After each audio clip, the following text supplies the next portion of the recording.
ఇప్పుడు సభాధ్యక్షుడు గారికి, ఈ యొక్క కార్యక్రమం నిర్వాహకులు అలాగే వాయిస్ ఈ కార్యక్రమం చేసిన పోతిరి మహేష్ గారికి, అలాగే రవి చెప్పారు ఆయనే. అలాగే కొంతమంది పేర్లు నాకు తెలియదు కాబట్టి, అలాగే వేదికను అలంకరించిన పెద్దలందరికీ, అలాగే ఈ కార్యక్రమానికి విచ్చేసిన మా నగరాల సోదరులందరికీ నా హృదయపూర్వక నమస్కారం.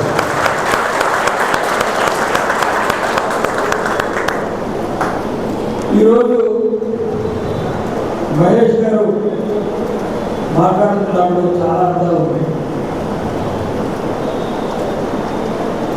ఈరోజు మహేష్ గారు లాంటి వ్యక్తినే కాదని చెప్పి యువతని మోసం చేస్తున్న నాయకుడు ఎవరున్నారంటే పవన్ కళ్యాణ్. నేను మహేష్ గారు ఒక సంవత్సరం 6 నెలలు తేడాతో మన పార్టీలో పనిచేయడం మొదలుపెట్టారు. ఆయన ముందుగా వైఎస్ఆర్సీపీలోనే రావాలనుకున్నారు. తర్వాత చిరంజీవి గారి మీద, అలాగే పవన్ కళ్యాణ్ గారి మీద ప్రేమ అభిమానంతో ఆయన వెళ్ళడం జరిగింది. నేను కాంగ్రెస్ నుంచి వైసీపీలోకి నేను అడుగుపెట్టాను. ఇద్దరు రాజకీయ రంగ ప్రవేశం.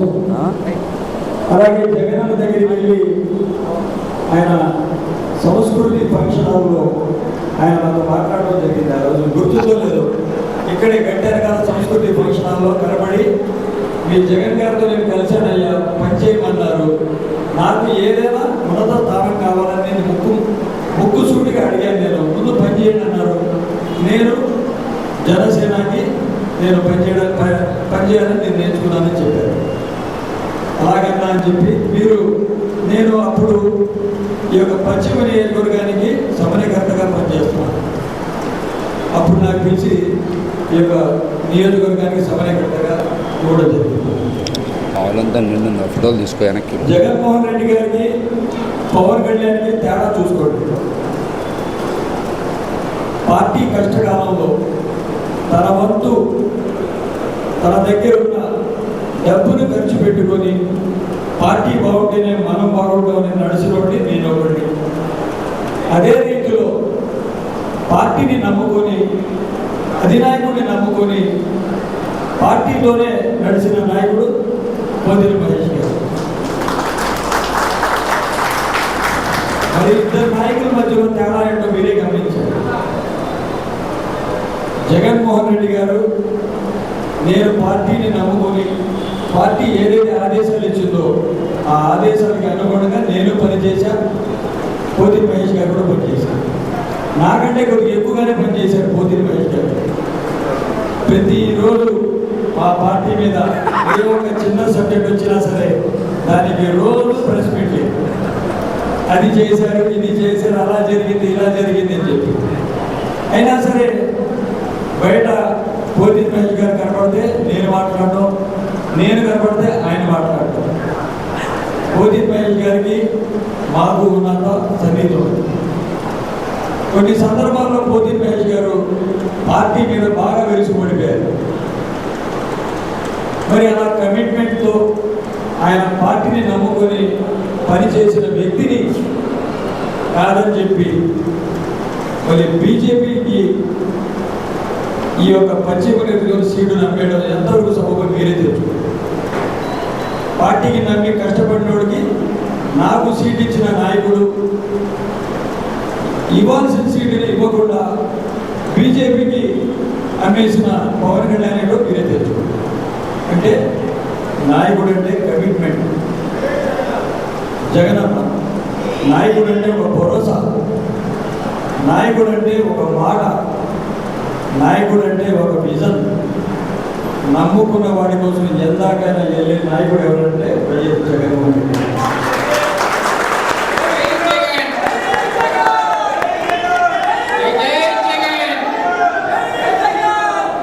నమ్ముకున్న వాళ్ళని అడగదొక్కే నాయకుడు ఎవరంటే పవన్ కళ్యాణ్. తన సొంత లాభం కోసం, తన ప్యాకేజీల కోసం నమ్ముకున్న క్యాడర్ని కాలదొక్కిన నాయకుడు పవన్ కళ్యాణ్. ఒకళ్ళ నమ్మకాన్ని ఒకళ్ళ భరోసాన్ని ఆయన బొమ్మ చేయాల. తను నమ్మిన క్యాడర్ని, అలాగే తను నమ్ముకున్న పవన్ కళ్యాణ్ చేసిన పని మొత్తం క్యాడర్ని ఆయన అనగదొక్కేశారు. మీరే ఊహించుకోండి. మాటకి కట్టుబడి ఏదైతే చేస్తానో అదే చెప్తాడు మన ఆయన.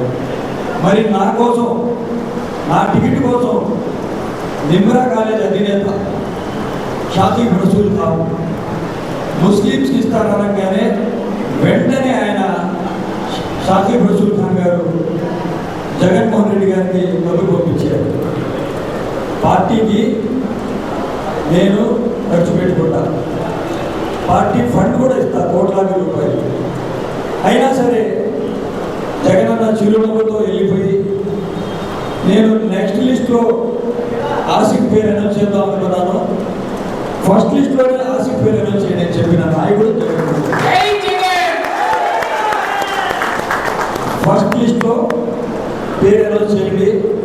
నన్ను నమ్ముకున్నాడు, నా కష్టకాలంలో జెండా మోసాడు, నా వెంట నడిచాడు, నా అడుగులు అడుగు వేసి నా పాదయాత్ర మొత్తం నాతో ఉన్నాడు. ఆసిఫ్ నావాడు. అతని దగ్గర డబ్బు ఉందా లేదా అని చూడడం. నన్ను నాకైతే చెప్పలా. నేను సాదాసీదాగా నాకు వస్తుందా, ఇక్కడ మాజీ మంత్రివర్యులు ఉన్నారు వెల్లంపల్లి శ్రీనివాసరావు గారు, అలాగే సిట్టింగ్ ఎమ్మెల్యేని కాదని ఇస్తే అక్కడ ఉన్న సామాజిక వర్గం ఎఫెక్టివ్గా పడుతుందేమో అని చెప్పి నేను అసలు పట్టించుకోకుండా ఒకటే అనుకున్నా, నా మిడిలి మీద రాసి ఉంటే నాకు వస్తుంది. ఎవరన్నా ఉన్నారు? ఇంకా లేరు, మొత్తం పైన నిండింది మొత్తాన్ని కోంగ్. నేను ఎన్ని ఎందుకు చెప్తున్నానంటే మీకు ఒక నాయకుడు జగన్మోహన్ రెడ్డిలో పవన్ కళ్యాణ్లో ఉన్న తేడా చెప్తున్నాను. ఏ రోజైనా ఆయన ఒక మాట మీద నిలబడ్డా? కాసేపు నెల్లూరులో పుట్టానంటాడు, కాసేపు గుంటూరులో పుట్టానంటాడు, కాసేపు ఏమో అటువైపు వెళ్ళిపోతే మన తూర్పుగోదావరిలో పుట్టారంటాడు. మీరందరూ ఒకటే మాట, రాజధానిలో రైతులు భూములు లాక్కుంటే ప్రశ్నిస్తా అని చెప్పి పెరుగన్నం తినేసి వచ్చిన నాయకుడు పవన్ కళ్యాణ్. శుభ్రంగా ముందులో పెరుగన్నం పెడితే, చల్లని పెరుగన్నం పెడితే తినేసి సరే ప్రశ్నిస్తా అని పెరుగన్నం తినేసి వచ్చేసి ఆయన ఒక కమిట్మెంట్. మరి ఆయనకు ఒక వారాహి, దానికి మళ్ళీ పూజలు పురస్కారాలు మన పోతిన మహేష్ గారు బ్యారేజ్ దగ్గర ఎంత హడావిడి చేశారంటే ఖరీదులతో దండలు, అలాగే అందరినీ మొబిలైట్ చేసి పశ్చిమ నియోజకవర్గంలో జనసేన పార్టీ ఉందంటే పోతిన మహేష్ గారు. ఈరోజు జనసేన పార్టీ ఖాళీ అయిపోయిందంటే పోతిన మహేష్ గారు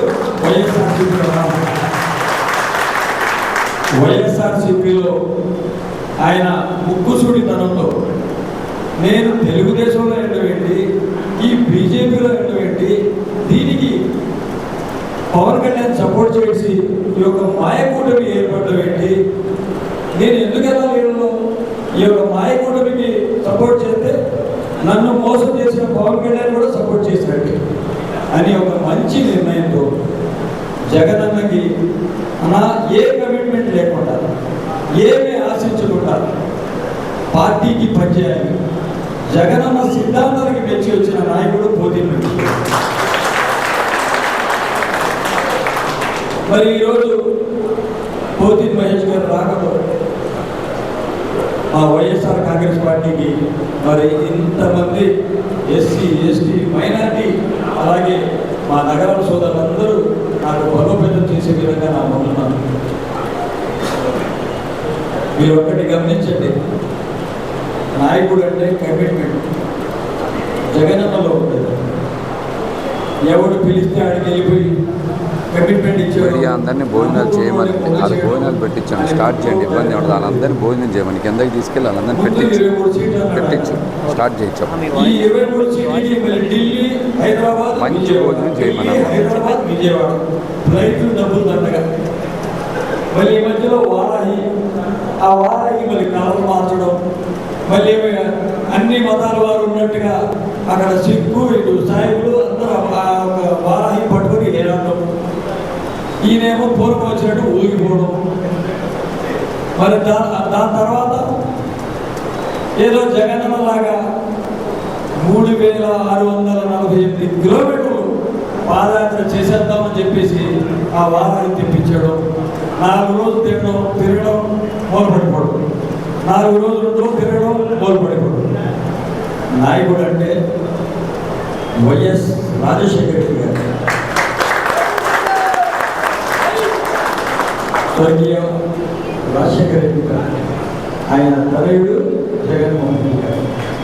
తండ్రి బాటలో నడుస్తూ మీటింగ్ సక్సెస్ అయిపోయింది. తండ్రి ఆశయ సాధన కోసం, తండ్రి ఏదైతే ప్రజల సంక్షేమం కోసం 1 అడుగు ముందుకేశారో, అలాగే ఇదే సంక్షేమం కోసం 4 అడుగులు ముందేసి నేను ప్రజా సంక్షేమం చేస్తానని ముందుకొచ్చిన నాయకుడు జగన్మోహన్ రెడ్డి గారు. మరి మీరందరూ ఒకటే తెలుసుకోవాలి, ఈరోజు పోతిరి మహేష్ గారు ఆ పార్టీలో వచ్చిన తర్వాత మీలో కొంతమందికి వైఎస్ఆర్ కాంగ్రెస్ పార్టీ వాళ్ళందరినీ పిలిచి మంచి కండు వేయించు. అంత ఫ్రీగా మూవ్ అవ్వలేకపోతున్నామని చెప్పి కొంత ఫీలింగ్ ఉండొచ్చు. కానీ ఇది ఒక సామాన్యుడికి పెద్ద జరుగుతున్న యుద్ధం. ఈ యుద్ధంలో మీరందరూ నాకు తోడుగా ఉన్నారు.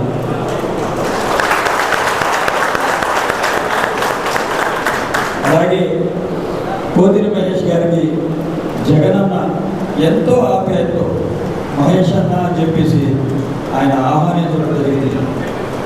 మరి ఈరోజు ఏ కమిట్మెంట్ లేకుండా, ఏ ఒక్క పదవి ఆశించకుండా ఆయన మా పార్టీలో పనిచేయడానికి వచ్చినప్పుడు మీరందరూ కూడా ఒకే కమిట్మెంట్లో ఉంటారు. ఎక్కడైతే అవమానం జరిగిందో అక్కడ వాళ్ళకి బుద్ధి చెప్పే విధంగా మీరందరూ పనిచేయాలి. అలాగే జగనన్న ఎవరికైనా సరే పార్టీకి కష్టపడినవాడిని ఈ రోజు కాకపోతే రేపే కాకపోయినా సరే 4 రోజులు ఆగినా సరే గుర్తించడం ఖాయం. దాంట్లో మటుకి సందేహం లేదు. దానికి ఉదాహరణ నేనే. ఒక కార్పొరేటర్గా ఉన్నాను, ఒక సమన్వయకర్తగా పనిచేశాను వైఎస్ఆర్ కాంగ్రెస్ పార్టీలో. అలాగే మైనార్టీ ఫైనాన్స్ కార్పొరేషన్ చైర్మన్గా ఉన్నాను, క్యాబినెట్ హోదా. అయినా సరే నన్ను ఖాళీ ఉంచకుండా అనేక పదవులు ఇస్తూ, నన్ను ఒక్కొక్క మెట్టు పైకెత్తిస్తూ నన్ను ఈరోజు ఈ విజయవాడ మహానగరంలో ఈ యొక్క పశ్చిమ నియోజకవర్గానికి అభ్యర్థిగా ప్రకటించినందుకు నన్ను జగనన్నకి నా జీవితాంతో రుణపడి ఉంటారని చెప్పేసి ఒకళ్ళు వచ్చారు. ఇప్పుడు అంతా గ్రాఫిక్సే. మా నాన్నగారు ప్రకాశం బ్యారేజ్ కట్టేశారంటున్నాడు. మొన్నేమో కొట్టలేకాల్సి వస్తుందని చెప్పేసి ఎక్సిలేటర్ పెట్టేస్తానంటున్నాడు. సింగపూర్ చేసేస్తానంటున్నాడు. గతంలో ఇలాంటి పిచ్చి మాట్లాడితే చంద్రబాబుకి ఈ రాష్ట్ర ప్రజలు 23 సీట్లతో బుద్ధి చెప్పారు. ఈ జపాను, ఈ చైనా, ఈ రష్యా అని చెప్పి పిచ్చి మాట్లాడితే నీరు గారిపోయి రాజధాని గ్రాఫిక్ చూపించాడు. మరి ఈరోజు సుజనా చౌదరి గారు వచ్చేయడం, ఎవడో ఎక్కడైనా తిరుగుతున్నారు అనుకోండి, వాళ్ళని తీసుకొచ్చేసి కడవ వేసడం, ఒక 5,000 జేబులో పెట్టేసి వైసీపీ ఖాళీ అయిపోయింది, వైసీపీ వాళ్ళు వచ్చేస్తారు. సరే, వైసీపీలు ఖాళీ చేసేస్తారు. మీరు వైసీపీ ఖాళీ చేయడం మీ తరం కాదు. వైసీపీ ఖాళీ అవుతుందని వాళ్ళు అనుకునే లోపే మీరు అందరూ వచ్చేసారు మా పార్టీలో. మా పార్టీకి ఇంకా బలోపేతం చేశారు. మీరు ఖాళీ అయిపోతుంది చెప్పి ప్రచారం చేసుకుంటారు తప్ప ఏమీ లేదు. ఆయన భయపడుతున్నాడు. ఏంట్రా బాబు, ఆసిఫ్ చేతిలో కేంద్ర మంత్రిగా ఉన్నవాడు నేను, నన్ను తీసుకొచ్చేసి ఇక్కడ పడేశారు, ఆ పరిస్థితి ఏంటి అని చెప్పేసి ఆలోచనలో పడిపోయాడు. ఆయన దగ్గర మళ్ళీ ఒకటి దండుపేట బ్యాచ్, ఒక దండుపేట బ్యాచ్ చేరింది. మా మైనార్టీలో ఒక నాయకుడు అని చెప్పుకునే బీకామ్లో ఫిజిక్స్ మైనార్టీ నాయకుడు అని చెప్పుకుంటాడు ఆయన. అరే బాబు వచ్చేయండి అందరూ అంటున్నాడు. ఎక్కడికి వచ్చేయాలి, నీకు బుద్ధి లేదు, ఏళ్ళు వచ్చేసి. నేను మొన్న ఒకటే చెప్పాను, ఏదైనా ఒక కండవాన్ని నమ్ముకో, ఏదైనా ఒక కండవాన్ని నమ్ముకో, స్థిరంగా ఒక చోట కూర్చో, మాట్లాడితే అటు దొరుకుతావు ఇటు దొరుకుతావు, 4-5 జెండాలు జేబులో పెట్టుకుని తిరుగుతావు. మొన్నటిదాకా ఏమన్నాడంటే మీరు మాట్లాడు. మొన్నటిదాకా ఏమన్నాడంటే ముస్లిమ్స్ అందరినీ మొగ్గుపెట్టి శాలువాలు ఎవరి దగ్గర ఉన్నాయి, ప్రశాంత్ దగ్గర ఎవరి దగ్గర ఉన్నాయి, శాలువాలు తెప్పించి 2-3 అది చిన్నికి సపోర్ట్ శాలువాలు తెప్పించు. మళ్ళీ నిన్న కొంతమందిని పిలిచి ఏదో కొంత మొత్తం ఇచ్చాడు, కొంత డబ్బులు ఇచ్చేసి వాళ్ళేమో అటు